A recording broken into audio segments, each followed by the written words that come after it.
chicken which you have to cut first and pluck and kill, you know, but I have to think. Coming out of the blue. Now you want to embarrass me, I guess. Are you serious? And like you do is very well.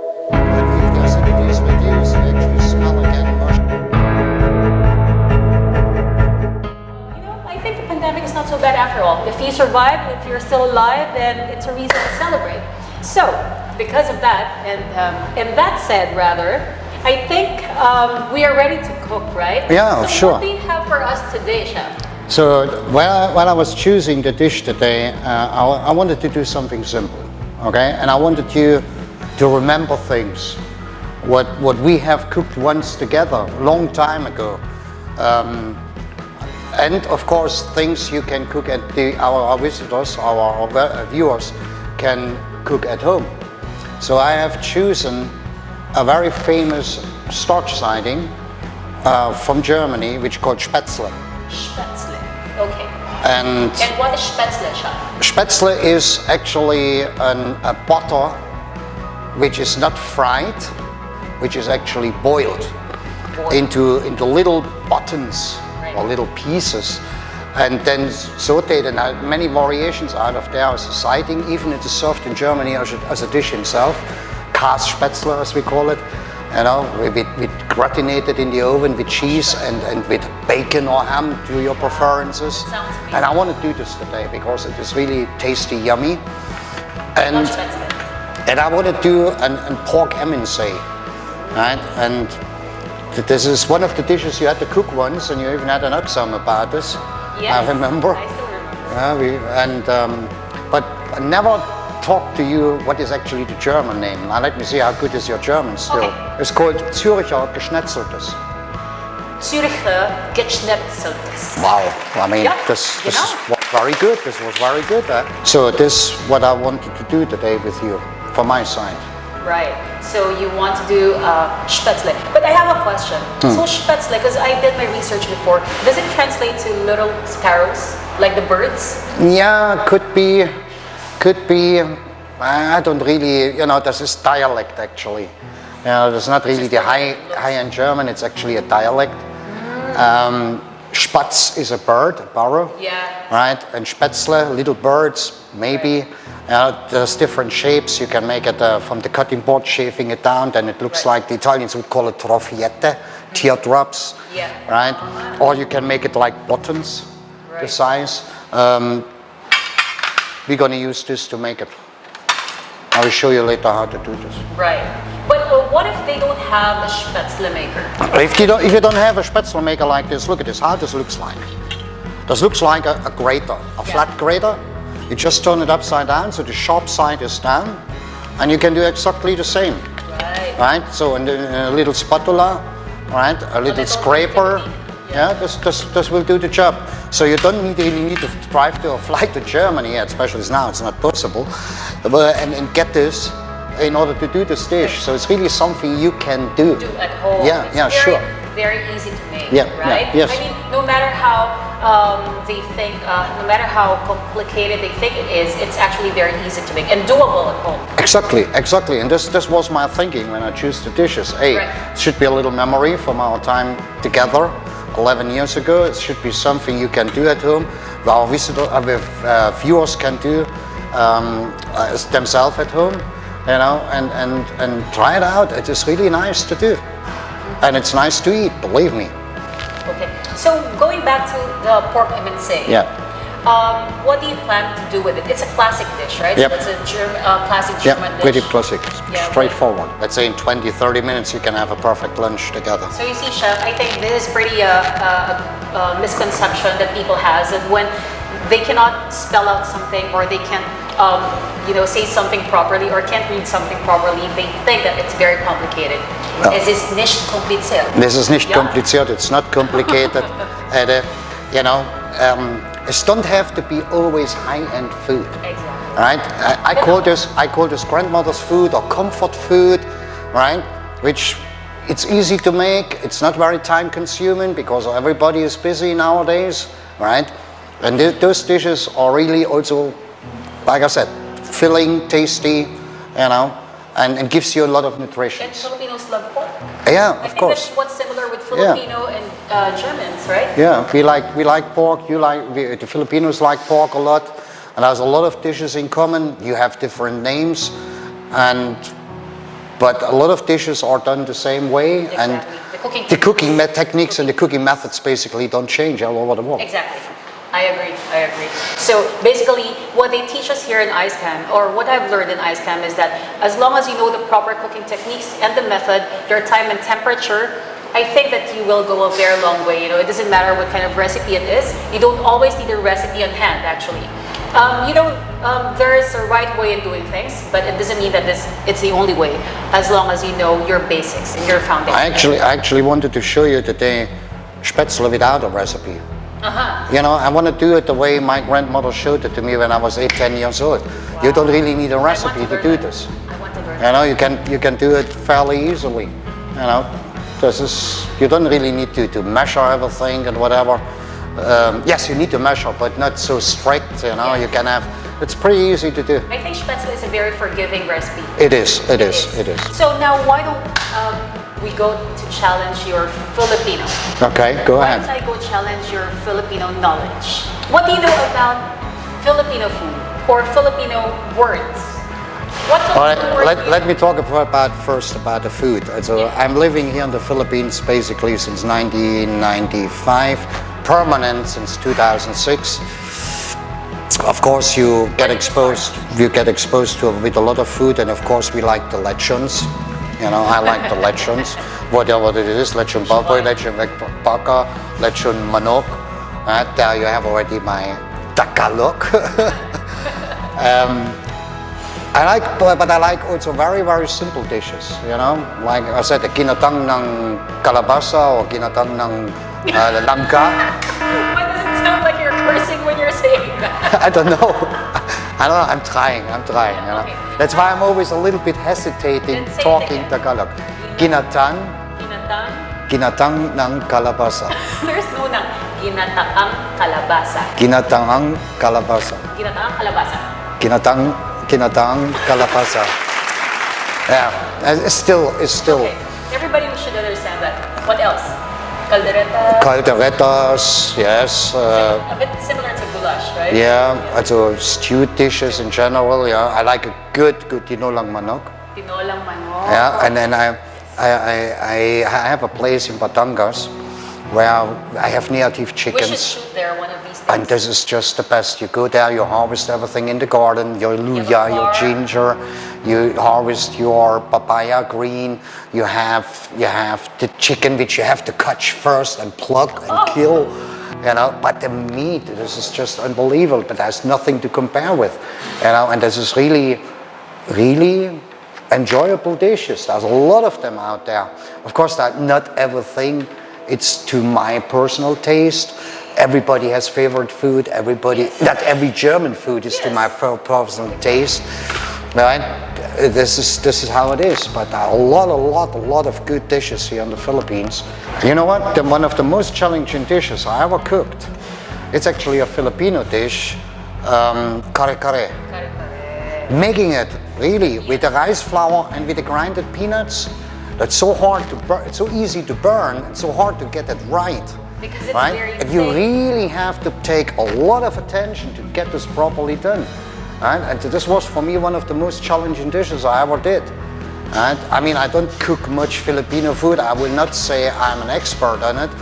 Here and there, I tried my hand on it. Your wife is. Yeah, of course, you know. So, but the sinigang, I think, when I cook sinigang at home, my wife always says, missing acidity. She wants it more sour, you know, and I don't know, this is, you know, I have to be, I do it a little bit my way, you know. Right. So I don't like it too sour. But I'm telling you, a sinigang, I remember my father was here in the Philippines, you know, and he said, you know what, all these German dishes I can eat at home. I want to have something like this, and I want to have at least one time sinigang ng baboy. And when he left, he took $10 sinigang mix with them to Germany.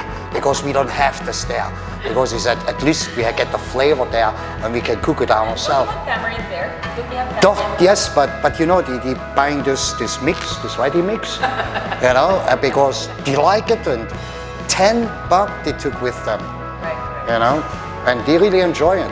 So Filipino food, you know, and I guess that's what you will do today. This is really something also we Germans like, you know, and especially sauerbraten, yeah, we have also something like this. But especially as a chef, you have to be open-minded. You have to be open-minded. You have to try things. And I've been in so many different countries, you know, and I always try out to go out of the tourist areas and get the real flavor of the countries, because you get so many inspirations which you can use, which you can combine, or where you get new ideas. And this is so good, you know. So if ever somebody has the opportunity to travel in different countries, go out of the hotels, go out of the tourist areas, eat the food what the people eat, the street food. Straße. Yeah. Straße essen? Straßenessen, yeah. Straße essen. Yeah. And this helps a lot, you know, especially to gain experience as a chef. So how do you find the similarities of Filipino food and German cuisine? What are the similarities aside from Filipinos' love for pork? We have a lot of stews like here in the Philippines. Because of the weather. Because of the weather. Yeah, hearty dishes, well-seasoned, good seasoned dishes. Yeah, there's a lot of them very similar. We use a lot of cabbages like here in the Philippines. Apples, right? Apples also into food. There's differences, but there are a lot of similarities. I would keep it this way. You know, of course, the main starch here in the Philippines is rice. Our main starch is potatoes, right? But the love for pasta, for example, I mean, that's all over the world. Exactly. Yeah. So, do you have any idea what I'll be cooking today? No, not really. Well, I will be making roast pork adobo paella. Because of the influx or the influence of the Spaniards, what I want to do is to change the form, but still have the substance, the essence, and the flavors of the Filipino cuisine in there. So it's basically what I do even overseas, like advocating and promoting our own cuisine, but in a way that I spin it to be more acceptable to the world. Let me just quickly put it in. You know, that's why I was one of the signatories in the petition to the World Cooks Association. That's adobo, which comes actually from Mexico. Are you advocating it? No, that's real true. I was one of the signatories. That adobo is considered a Filipino national dish. That's true, right? Because it is so different. I've been in Mexico. I eat it over there. I eat it here. It's so different. This has nothing to do. That's only the word which is might be the same. You know how it's like in the Philippines, and I think even in Germany, that people are very original when it comes to their cuisine, right? Yes. Oh, you know, like my grandmother's cooking is the best, or my mother's cooking is the best, but you know, it's subjective.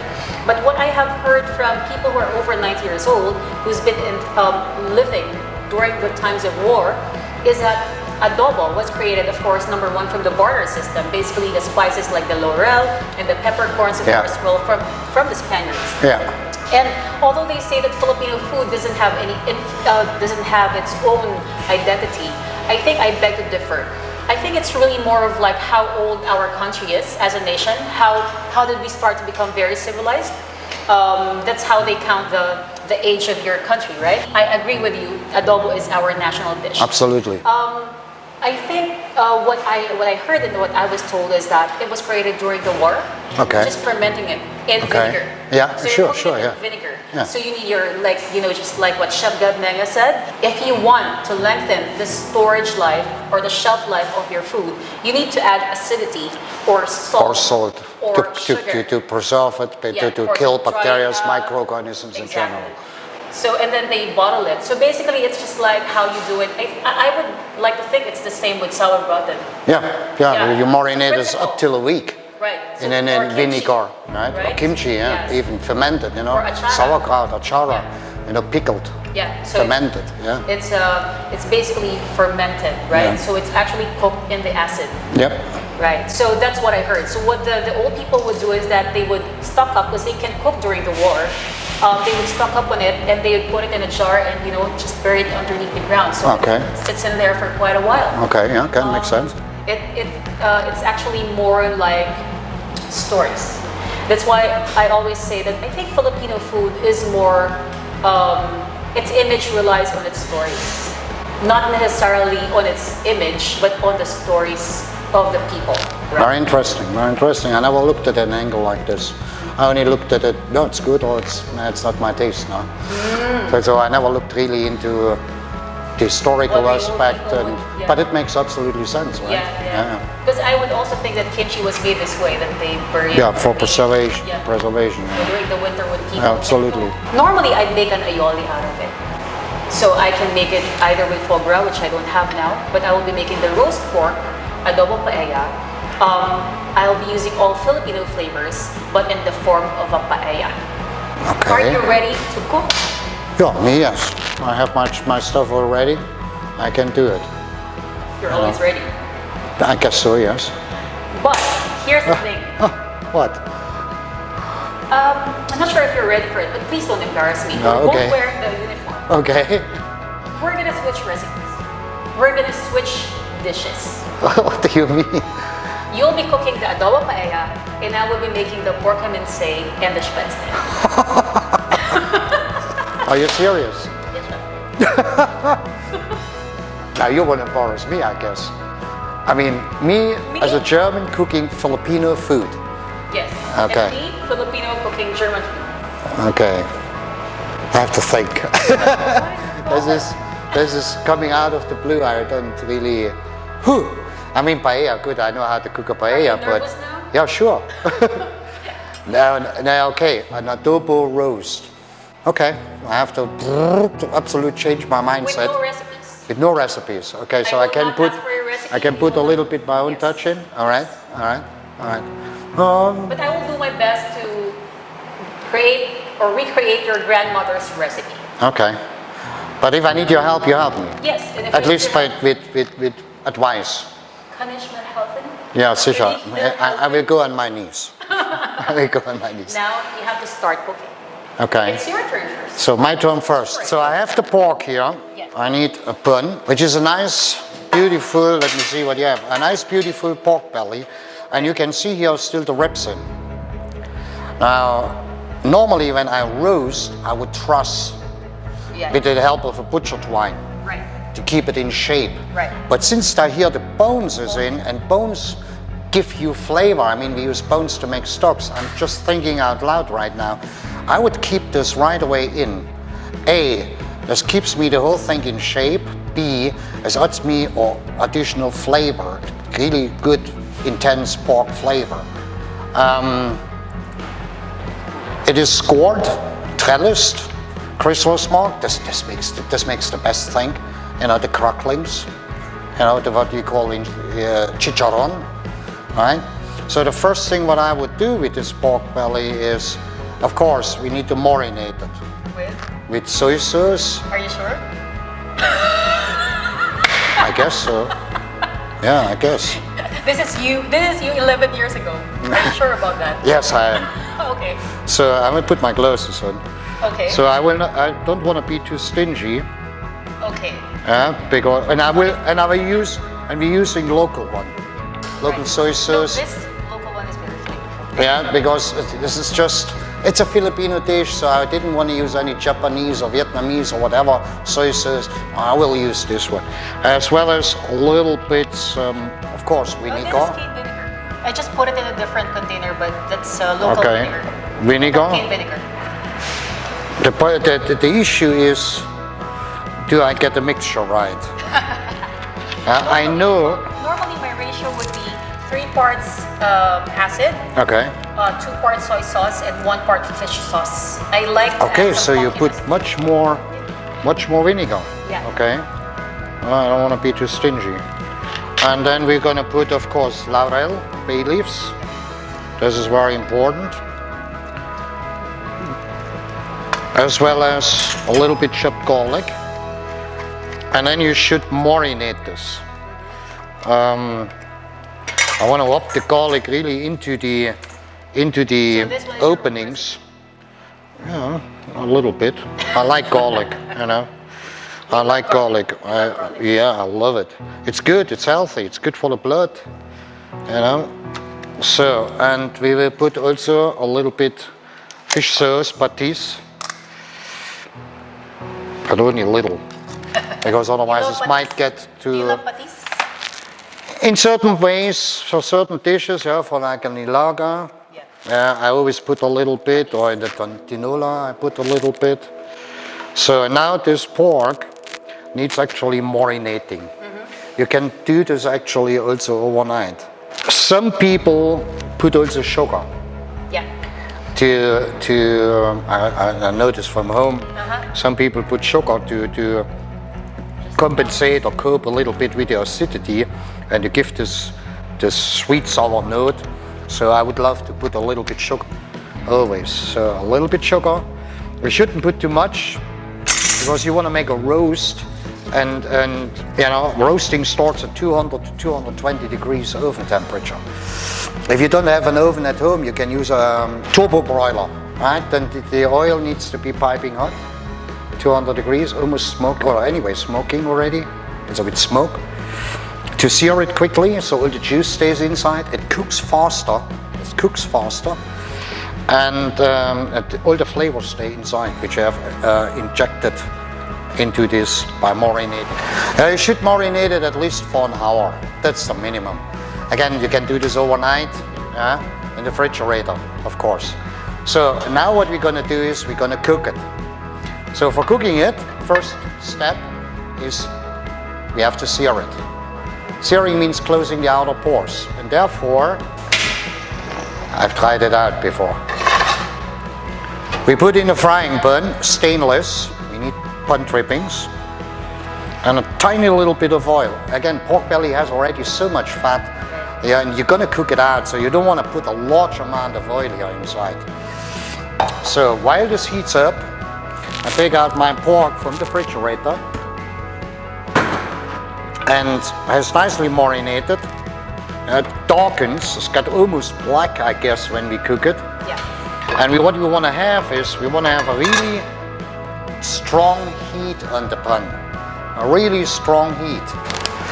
So you want to see this oil really getting hot before you add the meat inside. Right? So the best is if you can see it like flickering, a little, what we call a haze. Would be the perfect temperature to start. If you put it too early in, the meat contracts too much, and then the juices run out, and then it takes you longer to cook, you know. So I always make sure that my oil is really, really hot. I always thought adobo is a stew, a brown stew actually, right? I never made it as a roast. Well, it's something, it's actually a good idea, I guess. Let's see how it comes out. So this takes only about a couple of seconds. You don't really want to brown it. The browning, the crispiness, this comes inside the oven. And now we're going to turn this whole baby around. And we're just closing also on the fat side. So when you do this, you don't want to see any raw side anymore here. And now this should be close, right? And then the browning and the crispiness, this comes from the oven. So as you can see, the color has changed nicely up. And I want to put a couple of drops of my marination already in on top to infuse some more flavor in the open parts here. Right? Just a little bit. And then immediately you should put this into the oven, and your oven needs to be preheated. Right? So make sure before you start cooking it, you heat up first your oven. So now let's go. Careful, it's going to be hot. And basically for the next 15-20 minutes, you don't need to do a thing. You don't want to throw your marinade away. I would never do this. I would use this because the next step, after about 20 minutes, we need to baste it. This prevents the roast from drying out, keeps it juicy. And what is more perfect than the marinade? Automatically you add more flavor into it. Right? So this would be a waste throwing this away. No, we keep it and we use it. Yeah? When we talk about food, as you know, we talk also about money. Every time. I mean, we have to buy it, right? And especially if you want to do it professionally, you don't want to throw anything away. And also, you always have to think, can I use it? Is it usable? Yeah? Maximize your investment. And that this is part of being a chef, right? You know what I learned from you, actually? I always have this handy. I remember you would always tell us that everything costs money. Exactly. So this is my best friend in the kitchen, you know? But then I figure out, I become better at you in scraping everything. I scrape everything. Yeah. Left, right. You know, and I'm still doing it. I used to say I'm kuriput, No, right? no. Tagalog, I'm kuriput. Yeah, but you know, it's actually very practical. I think, aside from that, chef, a lot of people are going hungry. Yeah, Aside from exactly. everything costs money. We have also responsibilities as chefs. Exactly. Right, We and have we need- responsibilities, right? Absolutely, We have absolutely. to be food heroes, you know. And I'm very happy that you think the same way. Exactly. You know, maybe yes. maybe I did something right.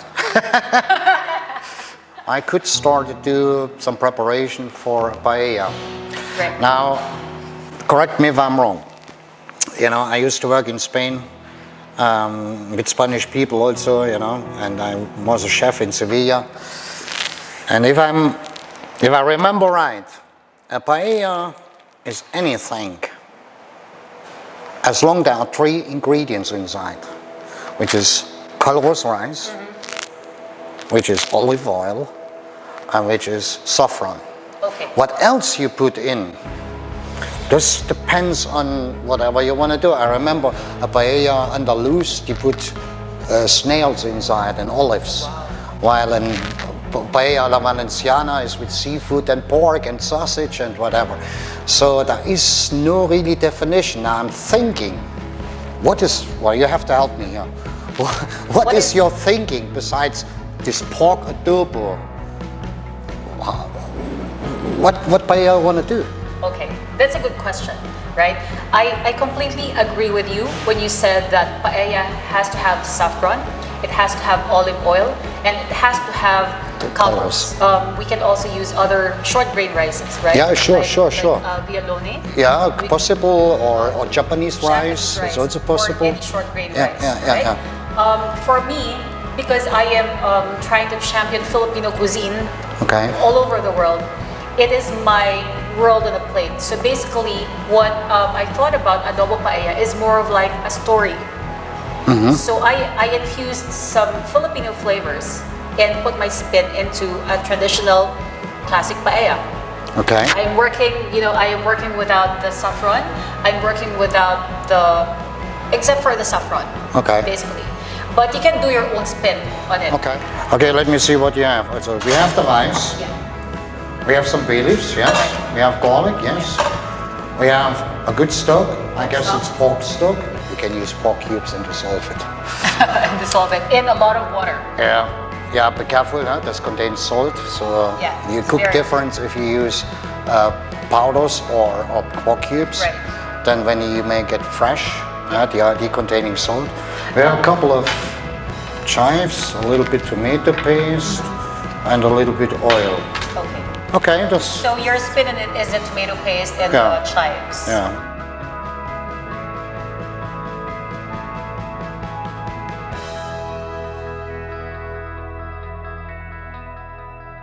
When they use these cubes, they use it as their main flavoring ingredient.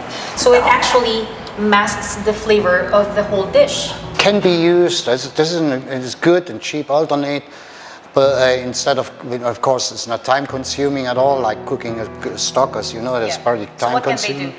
they do? Yeah, use it, but make sure you put enough water in. So first thing I want to do is I want to warm up my pork stock, and then I can start actually already putting my paella on, putting the oil. We have only the garlic. All right, so we start fairly early to cook this. Just fry it slightly. Put the bay leaves in. And then immediately the rice. And if it's short grain rice, you don't wash because it's bleached. All right, so you use it immediately. So it absorbs the flavor of the oil, the garlic chips. I want to add just a tiny little bit of tomato paste. just for flavor. Just a little bit. You know what I would normally remember? Huh? Why do you have to reduce acidity when cooking tomato paste? Yeah, you have to saute it to reduce the acidity, right? But do we really need to do this here to enhance the flavor and to get the golden brown or to get a light brown color? Right? And then immediately the hot stock on.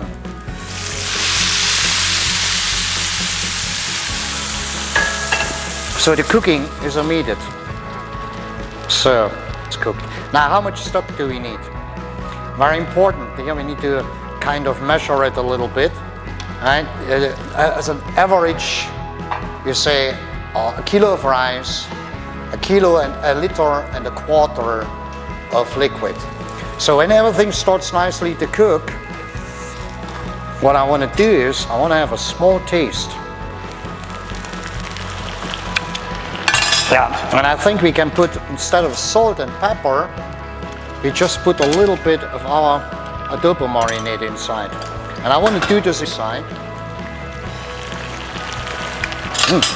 Oh, it's actually good. Surprise, surprise. Surprise? It's not so bad. Are you So, sure you reduced the acidity properly? yeah, I think so. I think so. So what I want to do is, I want to cover this up with an aluminum paper or with an appropriate tight lid. And then what we can do is we can put it in the oven. Now, how long you cook rice? How long you cook rice? 20 minutes. 20, maximum 30 minutes, right? The pork will last me at least 45 minutes. Can I cook this together in the same oven? Yes, I can. So I will take this out. That's looking good. And you can see, wait, I'm coming.